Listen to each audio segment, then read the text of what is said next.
Top quality और consistent performance के लिए सिर्फ सिल्वर पंप्स एंड मोटर्स, नाम याद रखना।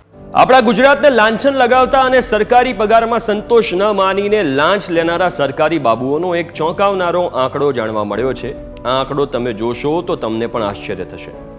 આંકડો સરકારના જે તે ડિપાર્ટમેન્ટ માટેનો છે, પણ આપણા માટે શરમજનક છે. નમસ્કાર, ન્યૂઝ કેપિટલની સાથે હું છું હિમ. ગુજરાતના એન્ટી કરપ્શન બ્યુરોએ વર્ષ 2023થી વર્ષ 2025ની 26 માર્ચ સુધીમાં કુલ 490 ટ્રેપ ગોઠવ્યા હતા, જેમાં 700થી વધુ લાંચિયા બાબુઓ ઝડપાયા છે. હવે એની વિગતો છે કે કયા વિભાગમાંથી કયા લાંચિયા બાબુઓ, કેટલા લાંચિયા બાબુ ઝડપાયા, કેટલી રકમ રિકવર કરાય, હું તમને કહું. ગૃહ વિભાગમાં 2023માં ગૃહ વિભાગમાંથી 66 ટ્રેપ એમાં ગોઠવવામાં આવી હતી અને 94 આરોપીઓને ગૃહ વિભાગમાંથી ઝડપી પાડવામાં આવ્યા છે એસીબી દ્વારા. 38,07,100 રૂપિયાની રકમ રિકવર કરવામાં આવી છે.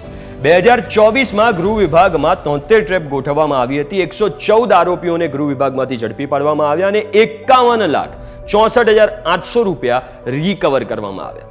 2025માં 26 માર્ચ સુધીમાં 15 ટ્રેપ ગોઠવવામાં આવી હતી. 18 આરોપીઓ ગૃહ વિભાગમાંથી ઝડપાયા અને 6,12,500 રૂપિયા રિકવર કરવામાં આવ્યા છે. હજુ તો 26 માર્ચ થઈ છે, હજુ તો વર્ષ બાકી છે. હું તમને કહી દઉં કે આ જેટલી પણ રકમ રિકવર કરવામાં આવી છે, આપણા જ રૂપિયા છે. આપણા રૂપિયા કોઈ પણ મારફતે, કોઈ પણ વસ્તુ થ્રુ, લાંચ થ્રુ કે કંઈ પણ અન્ય માધ્યમ થ્રુ લોકો સુધી પહોંચે છે, આ અધિકારીઓ સુધી, ને એનો દુરુપયોગ થાય છે, એમના ઘર ભરાય છે. આ એ રૂપિયા છે જે રિકવર કરવામાં આવ્યા છે. હવે પંચાયત, ગ્રામ, ગૃહ નિર્માણ અને ગ્રામ વિકાસ, આટલા જે વિભાગ છે એમાં 2023માં 37 ટ્રેપ ગોઠવવામાં આવ્યા હતા એસીબી દ્વારા અને 49 આરોપીઓને ઝડપી પાડવામાં આવ્યા હતા.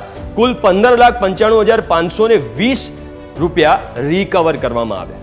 2024માં આટલા વિભાગમાંથી 37 ટ્રેપનું આયોજન કરવામાં આવ્યું. 52 આરોપીઓને ઝડપી પાડવામાં આવ્યા અને 7,36,770 રૂપિયાની રકમ રિકવર કરવામાં આવી છે. આ એ સરકારી બાબુઓ છે જે આપણા રૂપિયા લઈને પોતાના ઘર ભરે છે અને કૌભાંડો કરે છે. 2025માં 26 માર્ચ સુધીમાં 10 ટ્રેપ આટલા વિભાગમાં ગોઠવવામાં આવ્યા. 19 આરોપીઓને ઝડપી પાડવામાં આવ્યા અને 17,53,200 રૂપિયા રિકવર કરવામાં આવ્યા છે. તમે અહીંયાનો ડિફરન્સ જો 2024 અને 2025માં માર્ચ સુધીનો, એપ્રિલ સુધીનો, તો અહીંયા આખા વર્ષમાં 7 લાખ રિકવર કરાયા હતા. અહીંયા 3 જ મહિનામાં 17 લાખથી વધારે રિકવર કરવામાં આવ્યા છે. એટલે કેટલા લાંચિયા અધિકારીઓ છે અહીંયા સમજવાની જરૂર છે. હવે આપણે વાત કરીએ મહેસૂલ વિભાગની. મહેસૂલ વિભાગમાં 2023માં 25 ટ્રેપ ગોઠવવામાં આવ્યા હતા. 32 આરોપીઓને ઝડપી પાડવામાં આવ્યા અને 15,70,900 રૂપિયા રિકવર કરવામાં આવ્યા, તમારા અને મારા રૂપિયા. 2024માં 25 ટ્રેપનું આયોજન કરવામાં આવ્યું મહેસૂલ વિભાગમાં. 37 આરોપીઓ મહેસૂલ વિભાગમાંથી ઝડપાયા છે અને 4,93,400 રૂપિયાને રિકવર કરવામાં આવ્યા છે. 2025માં 26 માર્ચ સુધીમાં 9 ટ્રેપનું આયોજન કરવામાં આવ્યું મહેસૂલ વિભાગમાં. 13 આરોપીઓ ઝડપાયા અને 3,25,000 રૂપિયાને રિકવર કરવામાં આવ્યા છે. હજુ તો વર્ષ બાકી છે. અહીંયા આ આંકડો નથી અટકતો, હજુ બીજા કેટલાક ડિપાર્ટમેન્ટ છે. આરોગ્ય અને પરિવહન કલ્યાણ વિભાગમાં 2023માં 2 ટ્રેપનું આયોજન કરવામાં આવ્યું. 3 આરોપી ઝડપાયા અને 15,000 રૂપિયા રિકવર કરવામાં આવ્યા છે. 2024માં આરોગ્ય અને પરિવહન કલ્યાણ વિભાગમાં 4 ટ્રેપનું આયોજન કરાયું. 4 આરોપી ઝડપાયા અને 60,000 રૂપિયા રિકવર કરવામાં આવ્યા. સ્થિતિ એવી છે કે આ 15,000 ને 60,000 આપણને નાના લાગે છે. એટલી મોટી રકમનું ભ્રષ્ટાચાર થાય છે કે આ 15,000 કે 60,000 નાના લાગી રહ્યા છે. વિચાર કરો. હવે શહેરી વિકાસ અને શહેરી ગૃહ નિર્માણ વિભાગ 2023માં 20 ટ્રેપનું આયોજન કરવામાં આવ્યું. 27 આરોપીઓને ઝડપી પાડવામાં આવ્યા અને 9,52,000 રૂપિયાને રિકવર કરવામાં આવ્યા હતા. આ એ રકમ છે જે લાંચ મારફતે અધિકારીઓ સુધી ગઈ હતી. 2024માં 24 ટ્રેપનું આયોજન કરવામાં આવ્યું શહેરી વિકાસ અને શહેરી ગૃહ નિર્માણ વિભાગમાં. 36 આરોપીઓને ઝડપી પાડવામાં આવ્યા છે અને 25,59,800 રૂપિયા રિકવર કરવામાં આવ્યા છે. 2025ના 26 માર્ચ સુધીમાં 1 ટ્રેપ ગોઠવવામાં આવી. 1 આરોપી ઝડપાયો અને 65,000 રૂપિયાને રિકવર કરવામાં આવ્યા છે.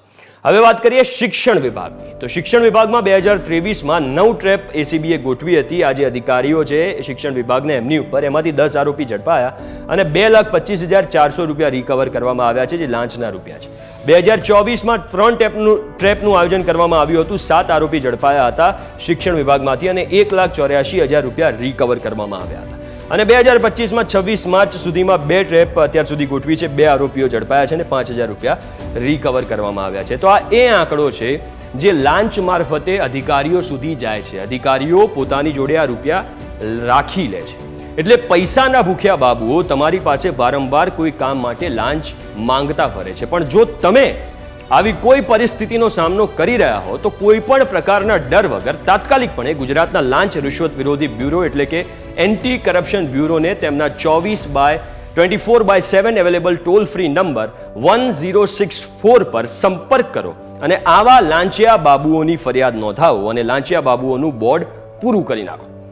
અત્યારે બસ આટલું જ. આપણે ફરી મળીશું એક નવા વિડીયોની સાથે. ત્યાં સુધી મને રજા આપશો અને આવા જ ઇન્ફોર્મેટિવ વિડીયોઝ માટે તમે જોડાયેલા રહો ન્યૂઝ કેપિટલની સાથે.